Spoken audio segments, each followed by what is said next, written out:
السلام عليكم ورحمة الله وبركاته.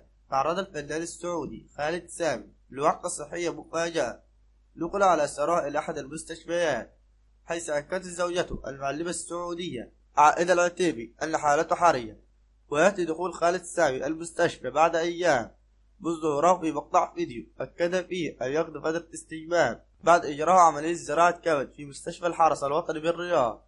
وقالت زوجة خالد سامي أن الفنان السعودي نقل إلى المستشفى عبر سيارة إسعاف، وأن وضعه الصحي حرج جدا بعدما أصيب بضيق وعدم القدرة على التنفس.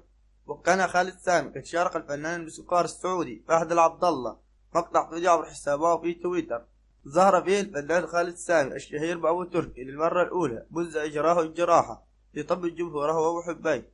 والفنان خالد سامي من أبرز نجوم الدراما التلفزيونية في السعودية، وله حضور لافت في عدة أعمال بارزة من بينها السلالة الشهيرة، طاش بطاش، وشباب البوم، بجانب مشاركته في عدد من الأعمال الدرامية المصرية. وفي الأخير شكرا لكم والسلام عليكم ورحمة الله وبركاته.